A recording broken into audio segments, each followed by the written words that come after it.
1 jusqu'à 10 de notre roman Le dernier jour d'un condamné de Victor Hugo.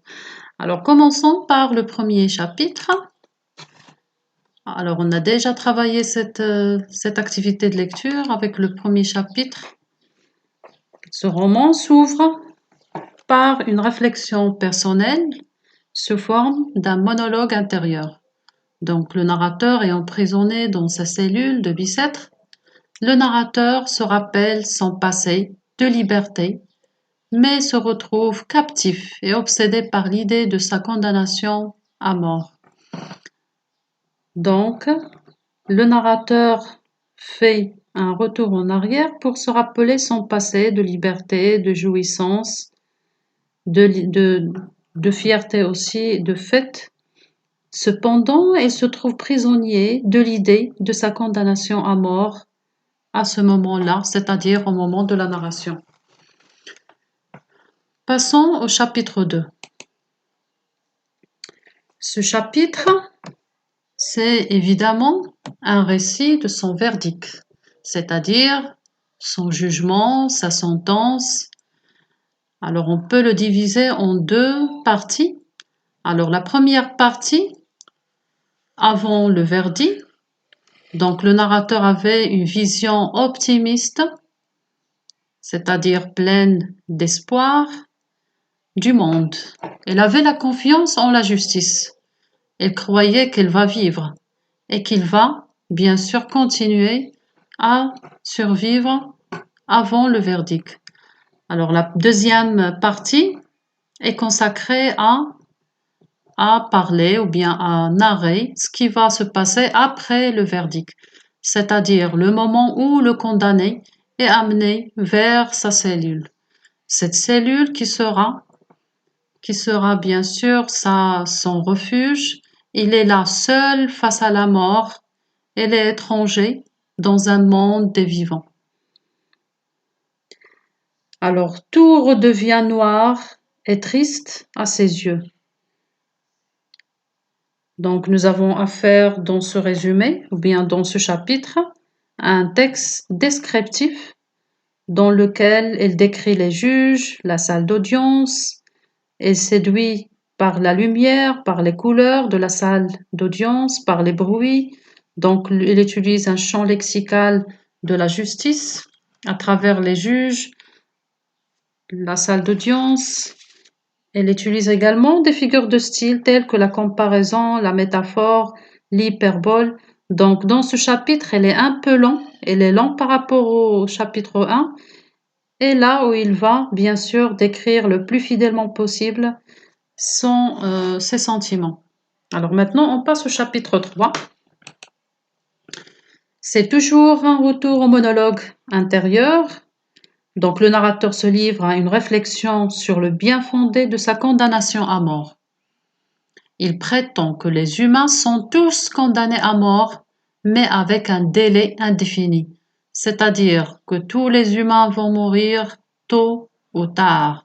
Ce qui diffère, c'est la manière et le temps, c'est-à-dire chacun de nous a une durée de sa vie dans ce monde. Alors, passons maintenant au chapitre 4. Alors, retour au récit de l'incarcération. L'incarcération à Bicêtre, c'est-à-dire l'emprisonnement à Bicêtre. Dans ce chapitre, le narrateur décrit Bicêtre, la prison, de loin.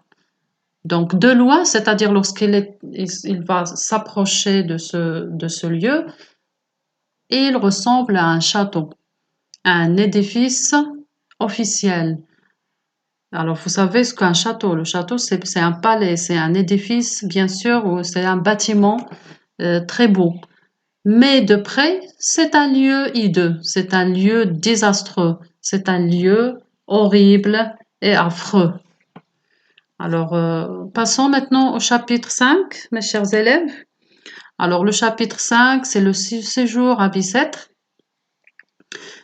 Alors, durant les premiers jours, elle était bien traitée, puis brutalisée comme tous les autres détenus.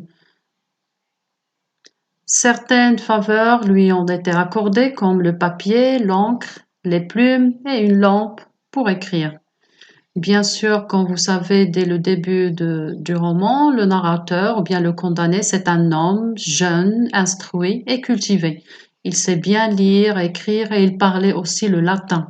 Le latin, c'est une langue des riches, c'est une langue très solennelle.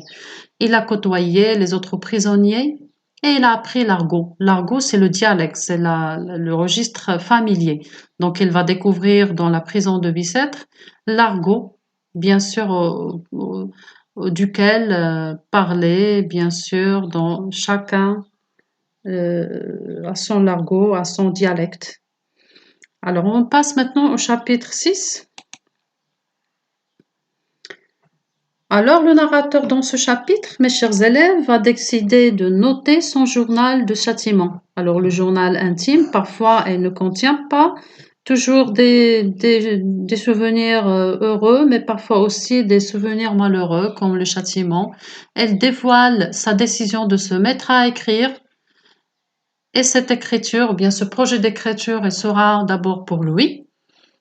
C'est pour se distraire, c'est pour oublier ses angoisses, oublier ses souffrances et ses douleurs. C'est une manière d'alléger, d'alléger ces sentiments affreux. Et c'est ensuite adressé aux juges, c'est-à-dire les responsables législatifs, pour que leurs mains soient moins légères, c'est-à-dire pour abolir ou bien pour alléger le verdict de la mort, ou bien la condamnation à mort, vers soit la prison à perpétuité, ou bien l'abolir pour des travaux forcés, etc. Quand il s'agit de condamner quelqu'un à mort, donc ce chapitre bel et bien, c'est une contribution pour l'abolition de la peine capitale. C'est une invitation de voir, bien sûr, à travers l'écriture du condamné, ce qu'il vivait. Donc, c'est une invitation à abolir la peine capitale qui mettre fin à l'esprit intelligent, à l'esprit qui pense et qui critique. Alors, chapitre 7. Alors, le condamné espère qu'on s'intéresse un jour à son cas et que son journal de souffrance puisse être utile à d'autres. Donc, dans ce cas, il participe à l'abolition de la peine capitale. Donc, le narrateur est avec l'idée de la condamnation qui continue de l'obséder et de le torturer. Il ne s'intéresse pas. Il s'attarde sur sa situation et espère qu'on s'intéresse à lui le plus fidèlement possible. Alors, le chapitre 8. Le jeune condamné compte le temps qu'il lui reste à vivre. Combien il lui reste à vivre? 6 semaines, dont il a déjà passé 5, ou même 6. C'est-à-dire combien il lui reste à vivre? Il ne lui reste pas beaucoup de temps, presque une semaine. Le chapitre 9. Le narrateur regrette de laisser derrière lui sa famille. Alors on savait bien que le narrateur est un homme marié et il avait une fille. Donc il regrette de laisser derrière lui sa femme, sa mère et surtout sa fille de 3 ans, sans protection et sans soutien ou ressources financières ou matérielles. Le chapitre 10. Dans ce chapitre, le retour au texte narratif et descriptif, et surtout descriptif. Donc, rappelez-vous bien que lorsqu'on veut argumenter, on utilise la typologie textuelle pour mener à bien bien sûr notre thèse ou bien notre idée qu'on voulait défendre ou bien critiquer. Donc, à travers la description de sa cellule à Bicêtre de l'intérieur vers l'extérieur, le narrateur invite tout le monde à voir l'atrocité de sa cellule et, bien sûr, et dénonce ce lieu qui est vraiment, pour lui et pour tous les détenus et pour tous les condamnés à mort, c'est un lieu affreux et désastreux. Donc, il décrit à l'intérieur, c'est-à-dire de quoi se compose sa cellule à l'intérieur, 4 murailles, un tapis ou bien un matelas en paille, etc. et vers l'extérieur, c'est-à-dire à l'extérieur qui contient un couloir et qui contient aussi d'autres cellules et aussi un garde permanent. Et voilà, notre 10 chapitres premiers sont déjà résumés avec tous les détails. J'espère qu'on se revoit pour une autre vidéo et d'autres résumés, Inch'Allah.